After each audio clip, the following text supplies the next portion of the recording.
Welcome to Rock Vegas, everybody. It's Glen Rockney. It's kind of that slow time now. It's after the draft.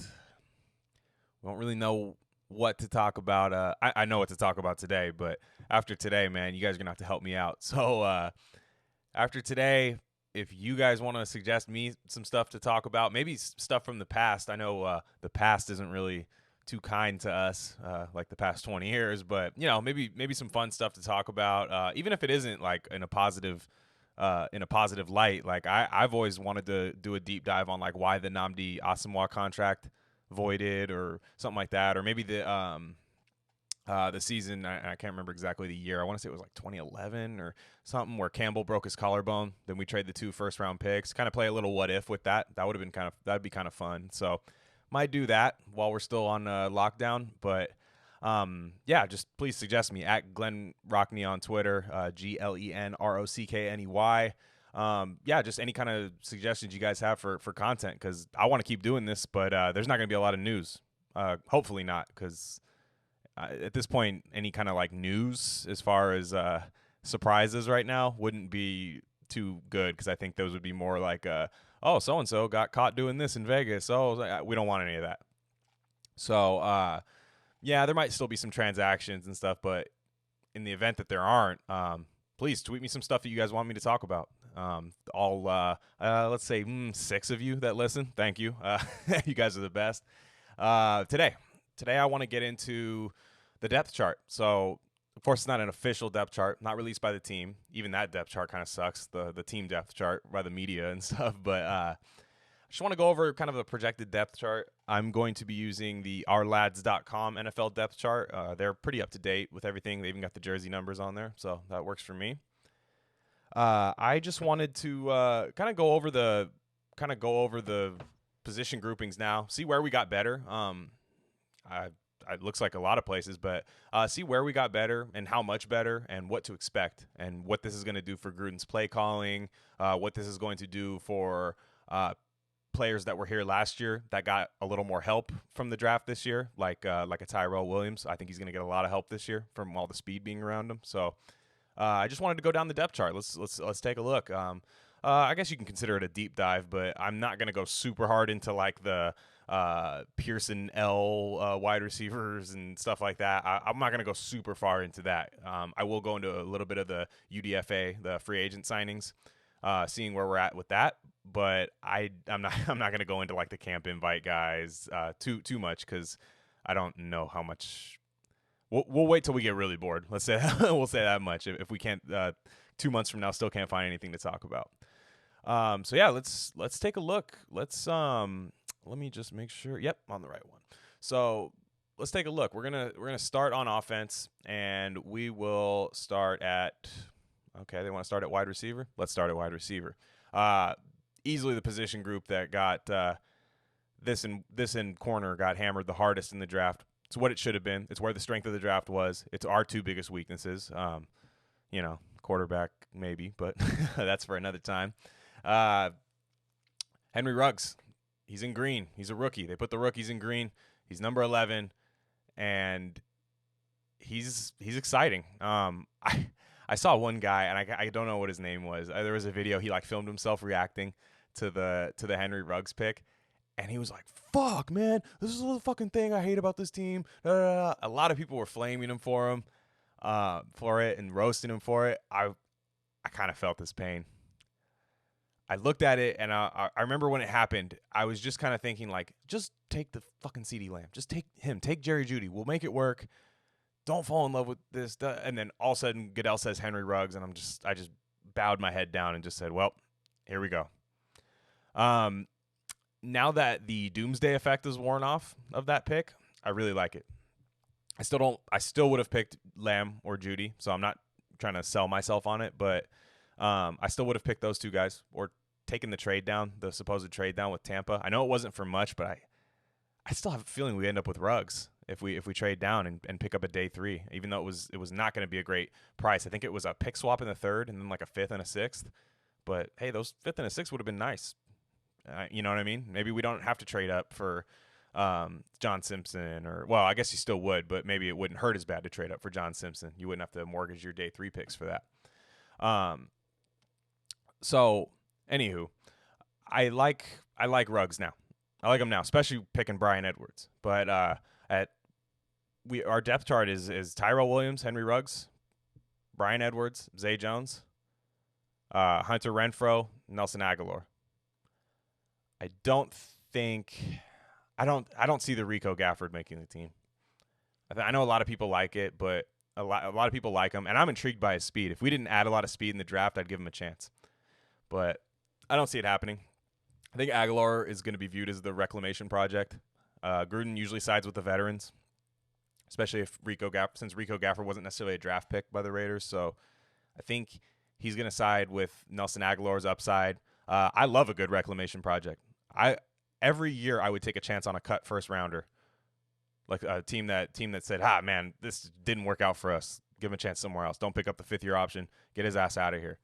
I would take a chance on almost every. I would take a chance on one almost every year. I saw that the Tennessee Titans aren't going to take Corey Davis's 5th-year option, and even if he has kind of a down year this year, I think the traits are really good with him. Every year I would take a chance. It's usually low risk, and you can just cut the guy if it doesn't work. Usually they're on 1-year deals. I'm talking about the guys who really don't pan out, not like the Sammy Watkins who end up getting still good second contracts. I'm not talking about that. But I don't see any surprises besides that. Of course, you got injuries that could happen in camp. Knock on wood, if you hear me, right? I hope that doesn't happen. But a lot of people don't think Zay Jones is going to make the team. But they gave up a pick for him, like a pretty good pick. And when I say pretty good, I think it's a 5th rounder of this next draft coming up. But I think he's going to at least break camp with the team. Might be like a J.J. Nelson situation where they cut him, 5 weeks into the season or whatever that was. I could see that happening, but he's going to get a chance, I think. And for whatever reason, maybe just the midseason edition, no offseason with him, and there's no offseason really again with him, but Carr just was allergic to the guy. Not that Zay Jones is some electric receiver, but he looked open on a lot of plays, all 22. I'm not an offensive mastermind. I'm not a huge film analyst guy, but I don't know. He looks open to me on a lot of those plays. So maybe that's something that improves this year, hopefully. I think he's got pretty good hands. He caught everything that seemed to be thrown to him, and you traded for him for a reason, right? Let's give him a chance. A lot of people don't. It's either between him or Aguilar. I see a lot of people. I put this out there on Twitter like a week ago, and just to see where people's heads were at, and it's also going to depend on how many receivers we carry. I want to carry 6. I think you need 6. Because I want to be able to put 4 on the field at a time. And you figure, you're going to have injuries too. So I want to be able to have 4 wide receivers at a time. And just real fast, after we get done with these wide receivers, or before we get done with these wide receivers, I just wanted to look at the personnel grouping frequency. This is courtesy of Warren Sharp at sharpfootballstats.com.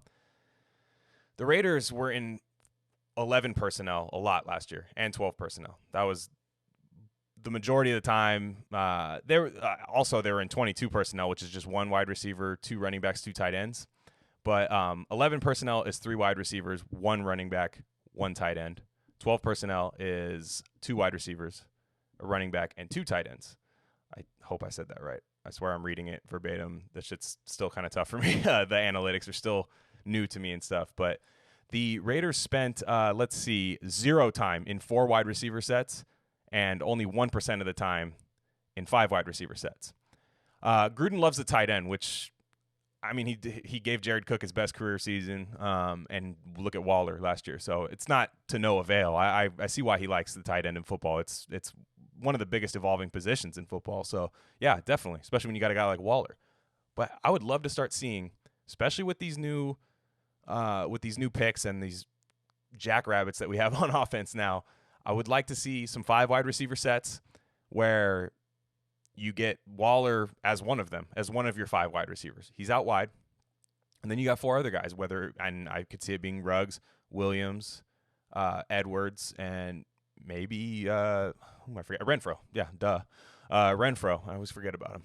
But, one of our best guys. But, yeah, I always forget about him. Those 5 guys on the field, we got to find a way to get them out there. One of the biggest questions I have now is, now that Gruden has the personnel to do so, will he? I don't know if it's a slam dunk that he does. I don't think I think he's going to carry like 4 tight ends this year, 4 or 5 tight ends. He already said he wants to line up in 3 tight end sets. He also said he wants to spread people out wide and stuff, which if you go back and forth between that, I have no problem. But I hope he just isn't so stuck in his ways. And we don't have a way of knowing that now because the last 2 years he hasn't had the personnel to do so. Last year it was very much a like 12 personnel team and an 11 personnel team. I think this year we have the flexibility on paper to do it, and I just hope he will. Back when he was coaching, that wasn't even really a huge thing. You didn't come out with 5 wide a lot or even 4 wide a lot. So when he was coaching with Tampa and first years with the Raiders. So I'm just wondering if maybe he absorbed some of that from his years up in the booth, watching Andy Reid. It's clear that he kind of is jealous of what Andy Reid has. And, hey, if you're going to be jealous of a coach, why not Andy Reid, right? But I think he's such a wild card. We all know how he feels about analytics, right? some of his analytics takes, he kind of likes to say like, "Oh man, fuck analytics," right? But then have his, "Oh no, we have guys up there." I listen to him. We have guys. It's kind of like Trump, like when the CDC gives him information and he just goes up there with a giant fucking Q-tip and he's like, "Well, yeah, throw this paper away. Let me just do a fucking QVC infomercial program with this Q-tip and tell everyone to drink bleach." Right? Like that's not comparing Gruden to Trump, but they have more qualities than you think that are alike. But I just like, who knows, man? Who knows if Gruden might just be like, "Dude, I have a 10-year contract. We're doing it my way." And we're going to see that this year, whether it's going to be – because analytically, you want to spread people out. You want to be able to hammer the ball, run power, that's fine. But they're saying a lot of these analytics, and it's not just one site saying it. It's a lot of advanced analytics that go into it. The more you spread people out, quick passes, take your shots down the field when you can, that's better. I mean, there's almost no argument for being a run-heavy offense anymore, except for like a Lamar Jackson. If you have just an absolute unicorn at quarterback, yes, you can do that. We do not have Lamar Jackson at quarterback, and I don't think anyone will debate me on that. Anywho, I would just picture Gruden, like, because he always says, "Oh, we have analytics guys. They're there. They give me info and stuff." I could just see like Gruden, somebody knocking on the door. John's like, "Hey, yeah, come on in. And the guy's like, "Hey, I got the new personnel groupings and our efficiency rates out of those personnel groupings." He goes, yeah, go ahead and put it in the analytics box over there. And then the guy's like, "Look, an analytics box, where's it at?" And it's a fucking paper shredder with a thing that says "insert analytics" here. And he's like, "Ah, damn it, John." And he's like, "Yeah, that's what I think of your fucking analytics." And you know what I mean? I don't know if I'm very scared that we're gonna get like 8 years and 8 to 10 years of just like ramming your head into a brick wall with Gruden. And this is the first year, I think, where you can really hold that against him. Because last year, it's true. I know the car stands use it as an excuse, but it's true. We didn't have the personnel to run like 4 wide. So, and definitely not the year before that with like old man Jordy Nelson and stuff like that. So, with wide receiver, I don't see... Oh, one more thing on wide receiver. I'm spending a long time on this position group, but one more thing with wide receiver is... I put it out there on Twitter. It actually kind of got a lot of responses. Like I wasn't really expecting it to be this big of a question with this kind of like a polarizing of a question. But I was kind of like, why is everyone so down on Tyrell Williams? Tyrell Williams isn't a number one. I know they said last year before they got AB, they signed Tyrell to be a number one. They're definitely paying him like a number one, so I get that. But I still think he's really valuable to this team. And there's some people that want to write him off after, look, it wasn't great the week after we trade Conley and he's not able to like moss him, you know what I mean, or make a contested catch over him. It wasn't great. He definitely had some bad drops, but I think as like a number 2, especially a guy who already has familiarity with the system, Gruden, wide receivers have a tough time as rookies in Gruden's system. Even Renfro couldn't really get it, except for I think it took Renfro about like 6 weeks. I'd say like that Bears game, if I'm mistaken, the Bears game last year is when it really started looking comfortable in that offense. So you're going to need a constant. Zay Jones and Tyrell Williams, I would think, have a good understanding of this offense, better than, and Renfro, of course, and, Waller and all those guys too. But you got to have this constant. I agree with a lot of people that I think Bryan Edwards is going to end up being a better player. But I don't know necessarily if that's happening week one, you know, especially with the lockdown and all that kind of stuff and the, work stoppage and football, and you're going to want to have continuity on your team. We already have a lot of new faces on this team, but we're going to have to lean on the continuity, I would imagine, for at least the first 4 weeks of the season. So I expect Tyrell Williams to have a nice season. Hopefully the feet stay healthy. Plantar fasciitis sucks. If you have a short-term memory problem, just remember Darren McFadden, what he looked like after his injury and stuff. Like, after that plantar fasciitis, man. Ugh. Remember that Chiefs game, man? He caught that ball. It was like right over the middle, and he just like walks off the field, and then we never saw him again. It didn't even look that injured, but he had plantar fasciitis, man. It's rough. I know people not football players that get it, and it's brutal. So, yeah, that's, again, I like Ruggs, Williams, Edwards, Jones, Aguilar, and Renfrow. That's 6 guys. I want to go with 6, hopefully not just 5.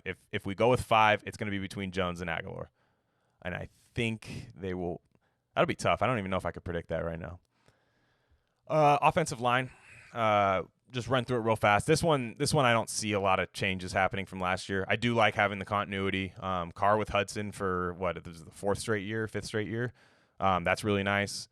And we got Miller at left tackle, Incognito left guard, Hudson at center, Jackson at right guard for now. But I think it'll stay that way. I think the time to trade him was during the draft. If somebody wants to give up, if somebody loses their starting right guard, like say Dallas loses a right guard and they don't have somebody and they want to trade for Gabe, yeah, see what they'll give for him. But I wouldn't be in the rush to start John Simpson, even though they think he probably can. Let's keep that depth at right guard.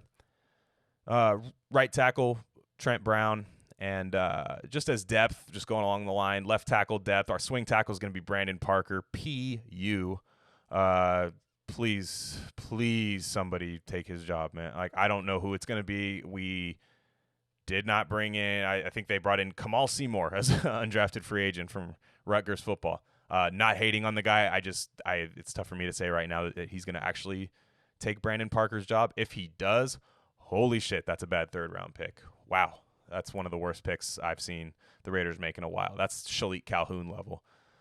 And, so that's, let's see, am I missing anybody here? Yeah, Jordan Devy. I did like the way he played last year. Andre James did a decent job, too, as backup center.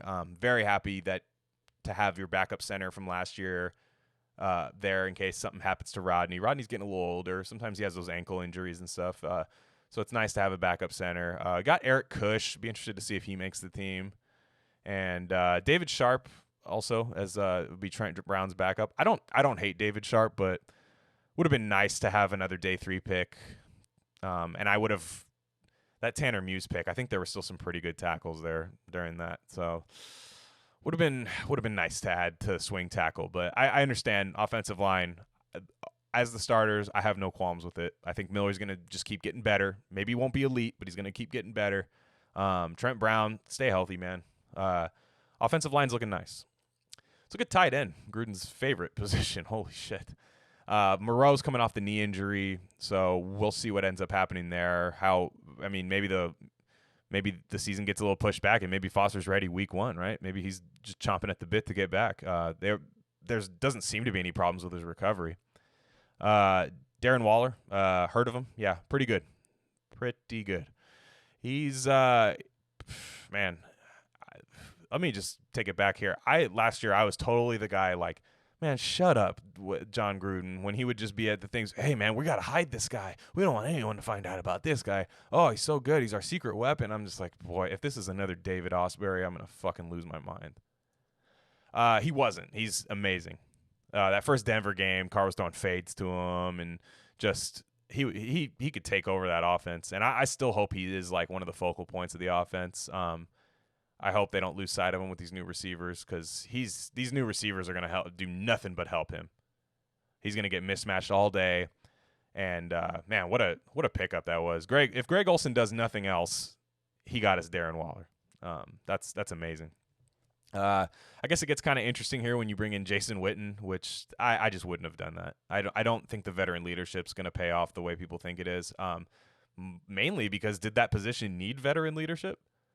Right? I mean, I know it doesn't just go to that position group. I know he can lead everybody per se, but Derek Carrier's a veteran. Why couldn't he have been the veteran leadership?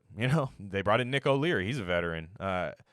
Darren Waller's technically a veteran, and he can help you with a lot of stuff off the field too. So the Jason Witten one, he's gonna catch a couple like wide open flat routes, like from the 5-yard line and walk into the end zone, and people are gonna be like, "That's why you get Jason Witten." When like you or I could have done that, it just didn't seem worth it to me. And as we get lower and lower on cap space, it's like, man, Jason Witten. Like I wouldn't be surprised if he's like helping Frank Smith coach and like wearing like a long sleeve Raiders shirt and not suiting up by like week 12.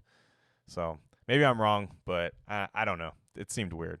I don't know if anyone saw the quote today where Jason Witten was like, man, I had some offers from other teams, but I picked the team I thought was going to win the Super Bowl. Like if I joined there, or thought a team was going to win the Super Bowl. And it's like, man, I love the Raiders, but holy shit, who else was offering you a contract? It's like Miami, Cincinnati, like teams like that had to have been banging on his door or something. And he's like, I'll go to Vegas. Shit, Jesus. So, Nick. I think it's going to be a battle between Carrier and Nick O'Leary. It sounds like, because I think they might keep 4 tight ends, hopefully just 4. But because again, I'd rather be heavy on receivers than tight end. But I know Gruden wants to load up and play 3 on the field at one time, which is great for Josh Jacobs. But again, like to get this pass game to be a little more efficient. Quarterback, the most polarizing man I've ever been a part of as a Raider fan. Derek Carr. I mean, we didn't have Twitter back in the day, so maybe during the Gannon years that would have been crazy too. But Derek Carr, man, can't go a day without discussing him. Hand up, that's me as well. Derek Carr and Marcus Mariota. See what happens. This could be something. I think. I don't know where the leash is going to be. I'll probably do like a separate episode on this later. Mariota's here for a reason. It's nice to have a good backup for Carr. It's nice to have pressure on him. Carr's already feeling the pressure. He's already doing the fuck the haters 2020's my year. He's already doing that in the latest Vic Tafur article. It was the Vic Tafur article. Did you hear that, Sanjeet? Vic Tafur. He did it. So let's give Vic his credit when Vic talks to a player. So anyways, Derek Carr is a league average quarterback. I think we have a chance to have an above average offense around him. We'll see what happens. I think Mariota is definitely loved by this coaching staff more than they're letting on. Just look at their draft boards and their draft recap. That's the beauty of having a GM and a coach from TV. That's you get all their takes on literally everybody in the league. So they love Mariota. They want Carr to work out. We all do too. Nobody hates the guy.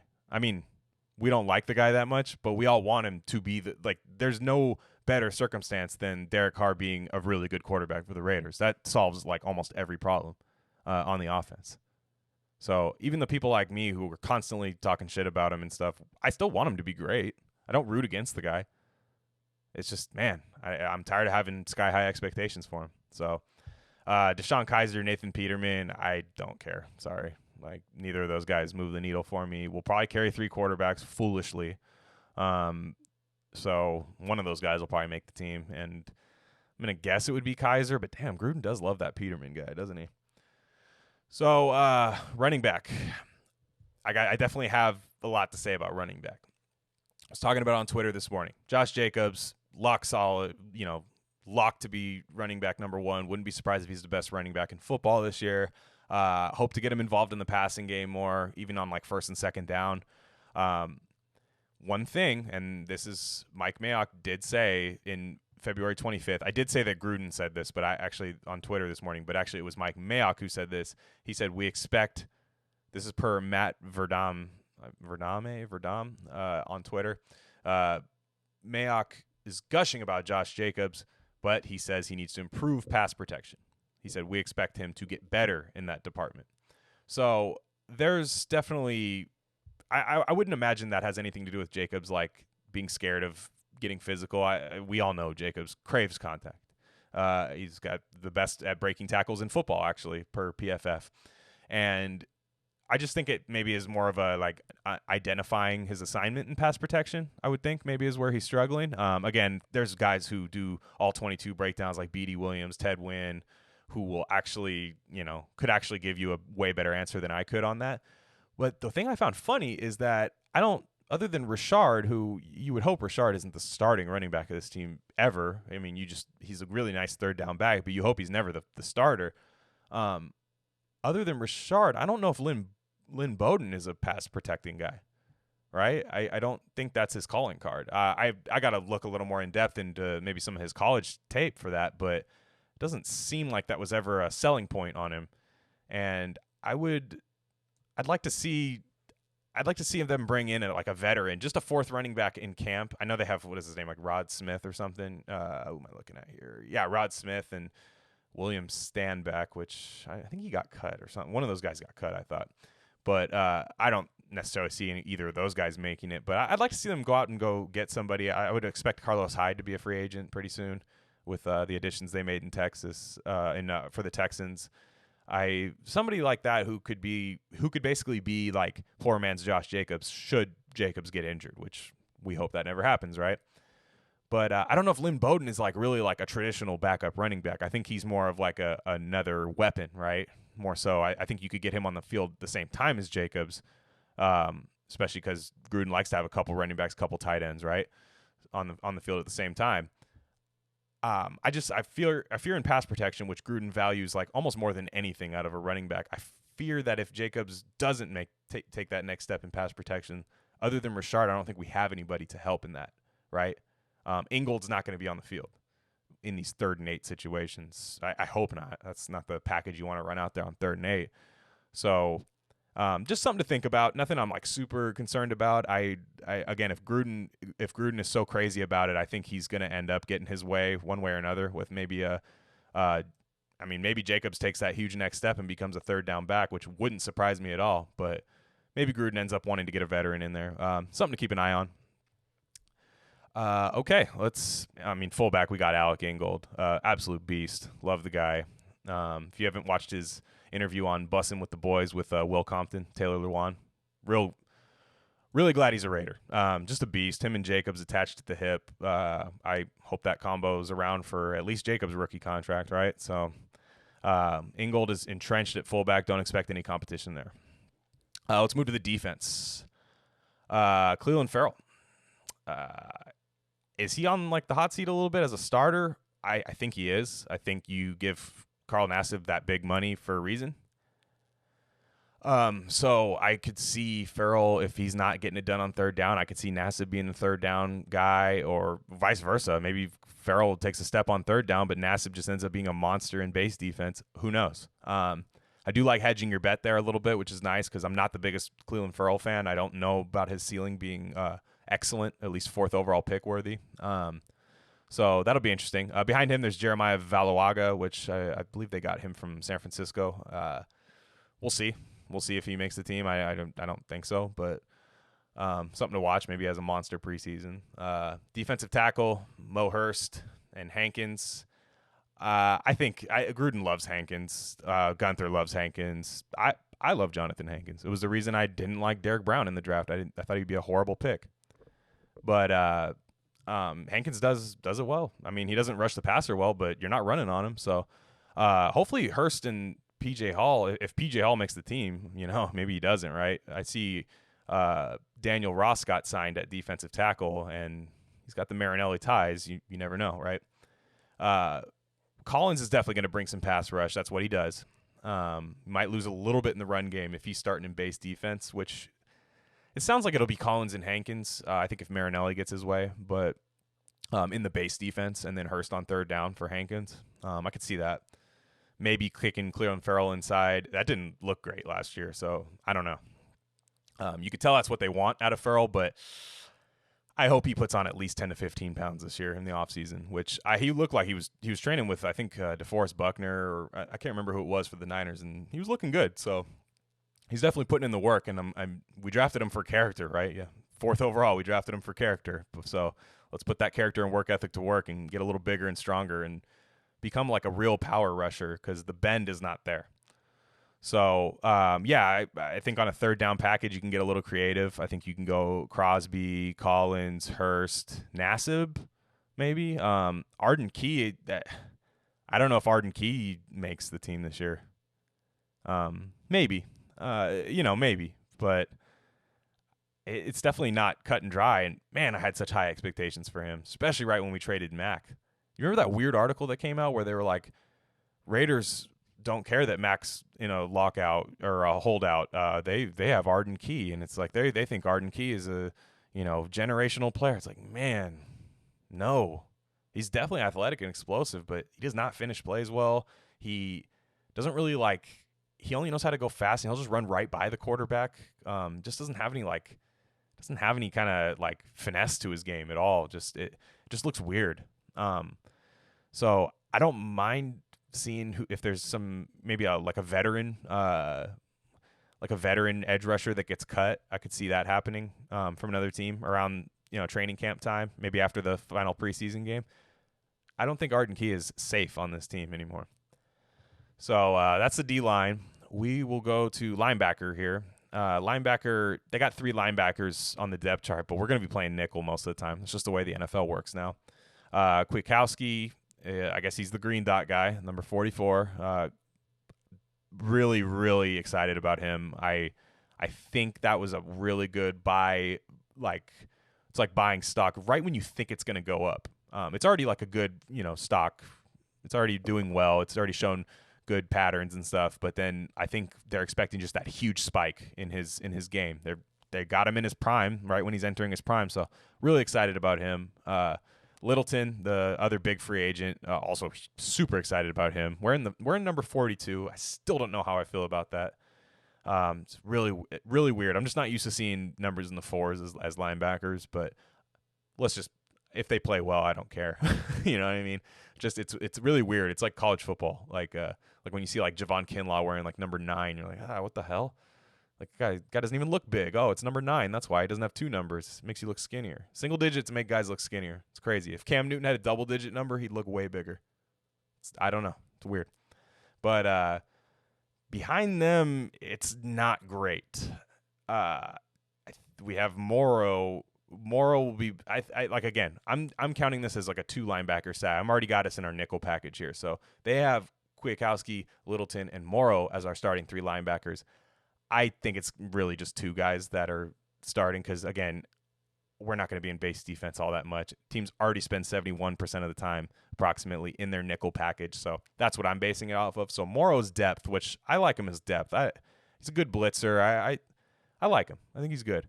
I don't even know how to say it. Ukeme Eligwe, I believe, is who they have behind Kwiatkowski. First time I'm ever seeing that name. Hand up. This one's on me, guys. I do not know who that is. Tavon Coney, he was an undrafted guy last year out of Notre Dame. Loved him at Notre Dame. Hopefully he finds a way to make this team because the linebacker depth is not good on this. They have Tanner Muse. I don't know. Tanner Muse is the one to me. As I got time to calm down from the draft, I don't feel any better about that pick. I know there's people on there that love it, but I'm just like, man, is this Ben Heaney again? Fuck. You know what I mean? People just hyping up the crazy white guy on defense. Oh man, we need this crazy white guy. Oh man, look at him, he's nuts. He dances after the plays. It's we already had Tahir Whitehead, okay? Just a different color, you know? Muse is faster, but his lateral quickness and change of direction, leaves a lot to be desired. And again, huge reach at where he was picked, in my opinion. We'll see. But if he ends up being a guy that's a good coverage linebacker, then I'll zip my lip on him. But again, his name is Tanner. I will make fun of anyone named Tanner. It's just one of those names. I don't make the rules. So yeah, there's a lot of room. I saw that they brought in Javin White in undrafted free agency, and he's interesting to me. He's another kind of a Muse, a linebacker safety hybrid guy. Local guy. It's weird to say now that we're local out of UNLV. I'm used to local guys from Cal, local guys from Stanford, San Jose State. Nope. UNLV is local now to these Las Vegas Raiders. Javin White, I was watching a thread, and I don't remember who put it up, of Javin White. Man, I wish I remembered. I'm promising I'm not trying to steal this like Sanjeet, but the Javin White, he looked good, man. He's really athletic. Raw for sure, but this is a position I see an undrafted free agent making the team on. I mean, you look at the guys who are, Ukeme Eligwe, I don't know who that is, and I don't see how he's head and shoulders better than Javin White, right? So, yeah, that's definitely the position I would say that like Coney or Javin White could make this team on. And yeah, Quentin Poling, Nick Usher, Markel Lee, I think is done. I don't think he makes this team.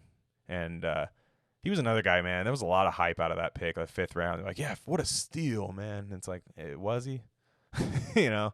Like I don't know. Just kind of like the classic like Raider 2-down linebacker that can't cover anybody, like Curtis Lofton, Derek Johnson, all those type of guys that we'd been marching out there. That's just Markel Lee's just that, again. So again, I'd rather lose a little bit in the run game and gain more in coverage out of my linebackers nowadays, and range sideline to sideline, get those running backs out of the backfield. We got Edwards-Helaire and Damian Williams in Kansas City, Austin Eckler in L.A., and Melvin Gordon and Lindsey in Denver. We're gonna need to make plays in the flat, so need a little more speed out of that position. We definitely got it in terms of starters, but I think if Javin White shows his athleticism in training camp, I could see him making the team. So. Corner. Let's talk about our very, very polarizing corner, Damon Arnette. I've said a lot of things about him. Not so much him personally. You guys will have to excuse me. My dog is barking at an Amazon delivery. He needs to shut his fucking mouth. But hey. Anyways, sorry about that. But yeah, Arnette he's gonna start. I don't see how he doesn't. I don't think Nevin Lawson, I don't think Gruden errs on that side of veteran leadership with like Nevin Lawson. I think Arnette starts. He has to. That's the thing. We didn't really address the position in free agency. So Arnette's going to start. Hopefully he does that number 20 right, because I got a McFadden jersey that's I got to blow the dust off of that. I would love to change into an Arnette jersey. So then, well, I could do that, and then, like, if Arnette sucks, I could just give it to, like, the homeless people and be like, hey, you tired of that Jerry Porter jersey? Here you go. I got you. Javon Walker, take that jersey off. I got an Arnette jersey. Nah, I'm fucking with you guys. But Arnette, Lawson behind him, Keyshawn Nixon, I think he's going to make the team too. Even with Amik Robertson there, I'd like to have two good nickel corners, and I think this is kind of Joyner's last year of doing the bullshit he was doing last year. Still tough for me to get mad at him because I don't think that's his position. Joyner needs to be a free safety. We have one free safety on the depth chart, which I think this is wrong. I mean, they have 4 guys at strong safety with Randall, Heath, Harris, and Levitt. I think one of those guys obviously is going to play free safety, but man, it'd be nice to just put Joyner back there, man. It would be really nice. Just Abram and Joyner, right? Or, Abram, Randall. I don't know, but I don't see how Amik Robertson isn't starting on this team by week 4 with Nixon behind him. That's something to look forward to.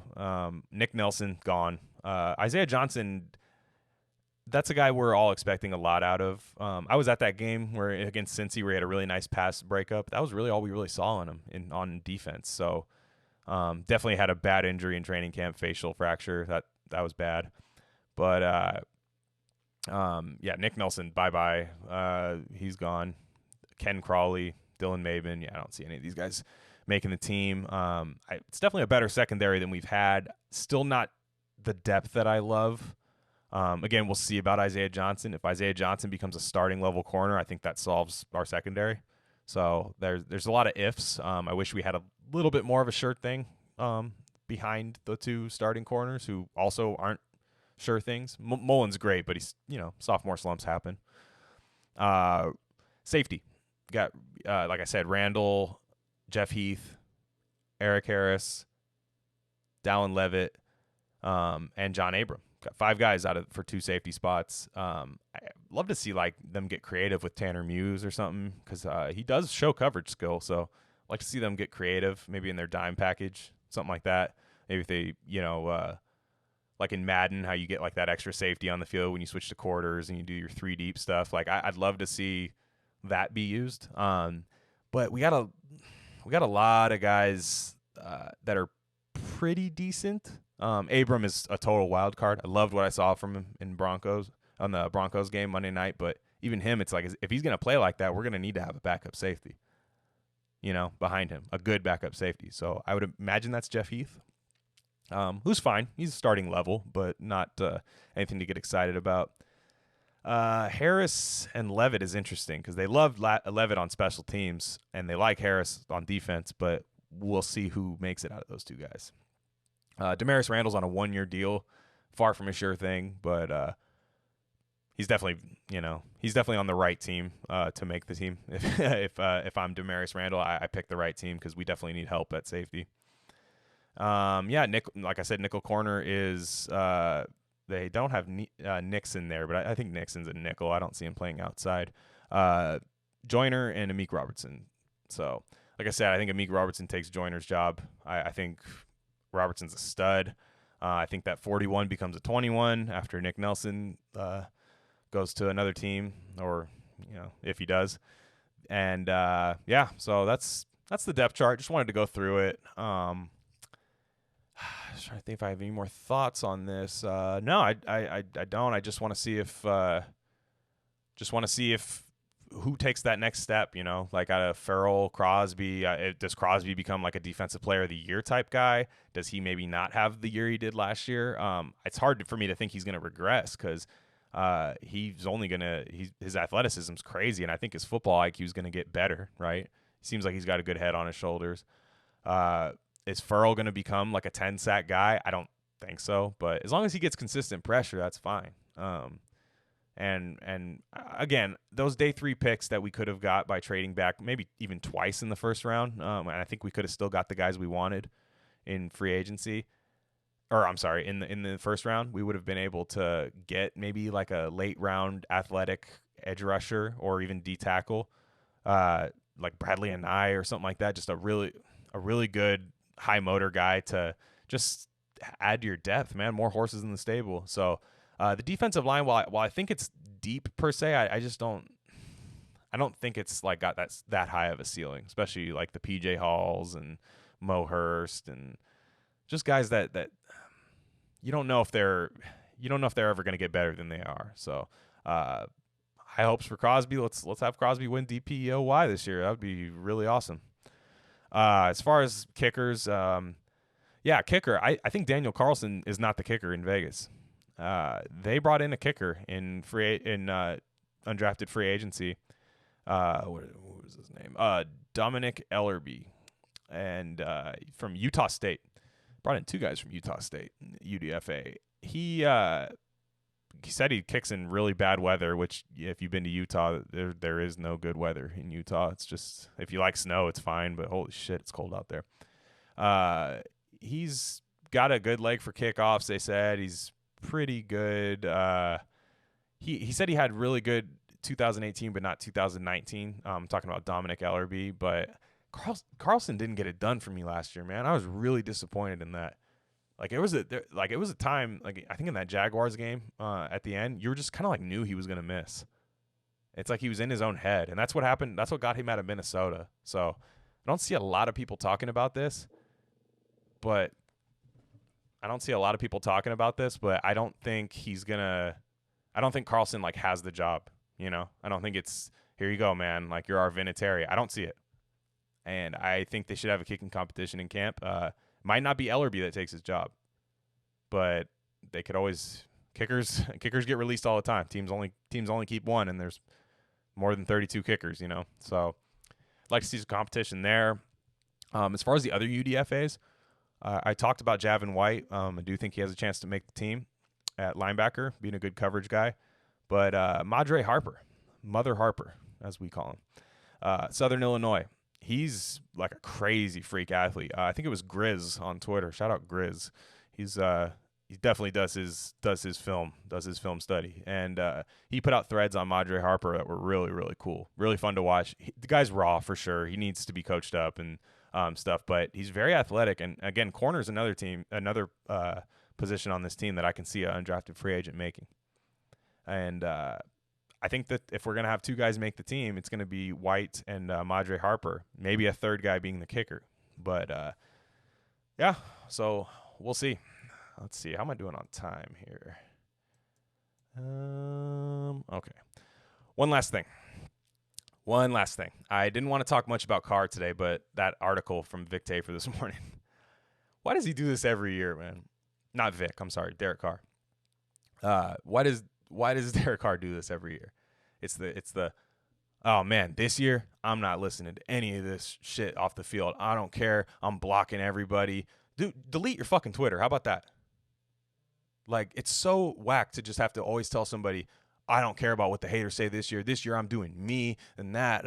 It's like, man, don't tell me that. Tom Brady never says that.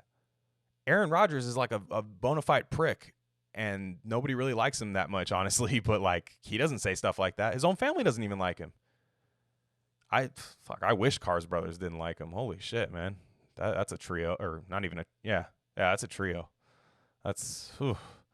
Man, just the only thing that's going to get people to shut up is just play well. Play well. He keeps doing this stuff. Hey, man, I'm supposed to throw the ball out of bounds. I'm supposed to do this. This is what I'm supposed to do. Not on fourth down. You're not supposed to throw the ball away. I'm sorry. Like, we're going into the 7th year, 3rd year in the system.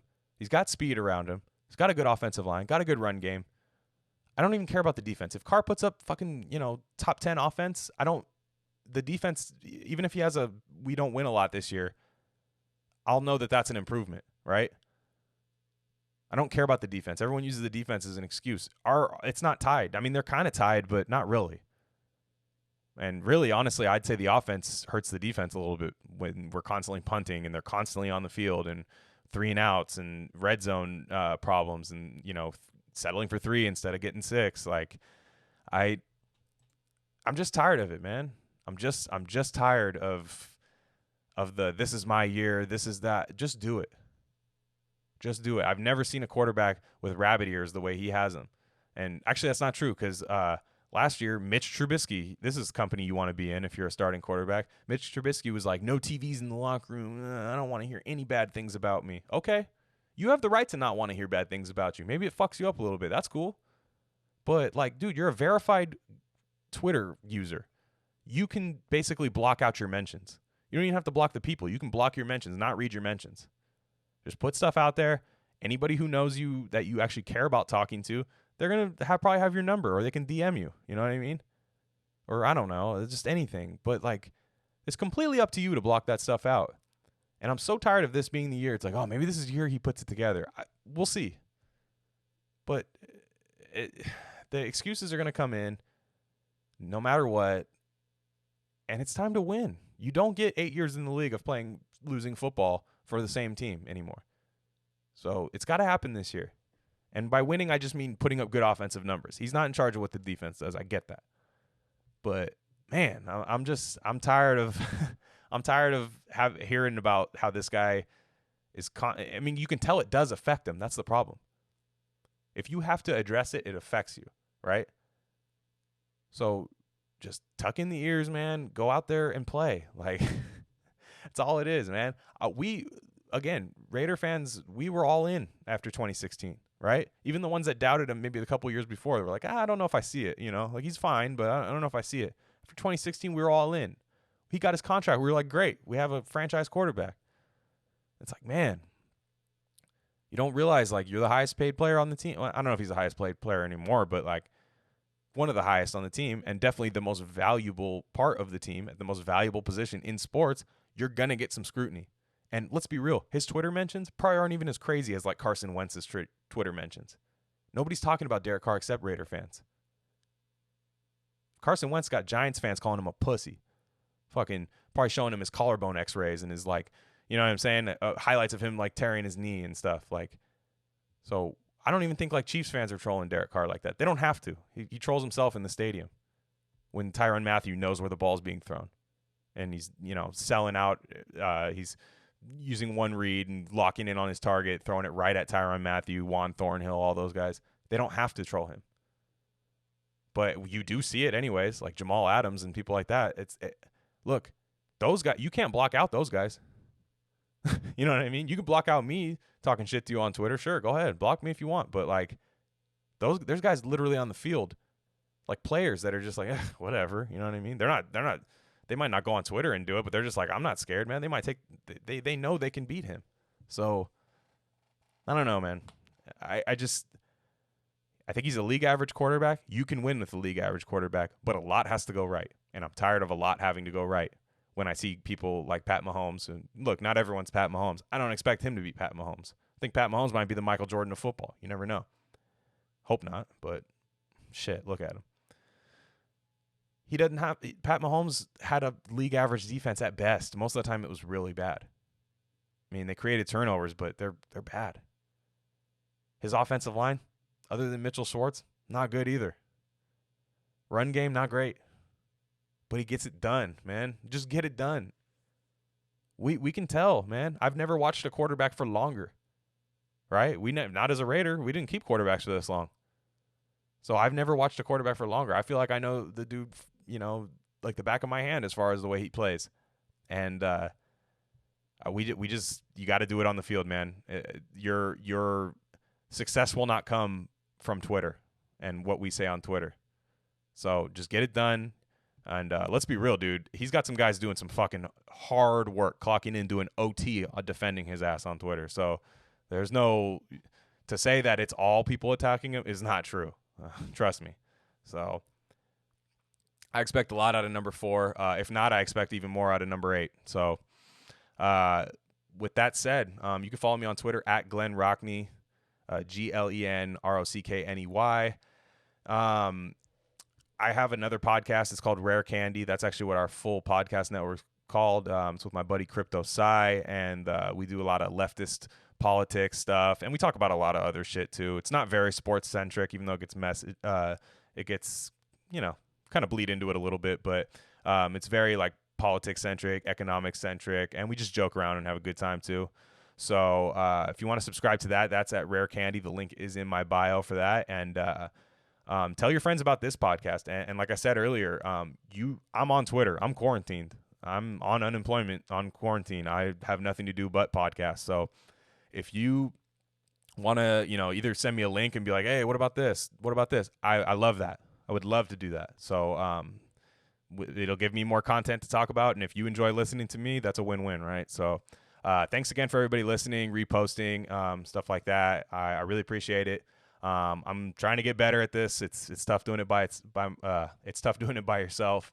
But nonetheless, still very fun, very rewarding. And I love talking about the Raiders. And most people don't want to listen to me talk for close to an hour about the Raiders. So for you guys to actually choose to do so, really nice. Again, I'm at Glen Rockney on Twitter, GlenRockney. Welcome to talk shit to me. I'm always down to riff back and forth, especially about football. So thanks again. Just subscribe to us subscribe to Glen Rock Vegas on iTunes and Rare Candy, and you can like, rate, and subscribe. Leave a rating. Anything you do helps. So all right, thanks guys.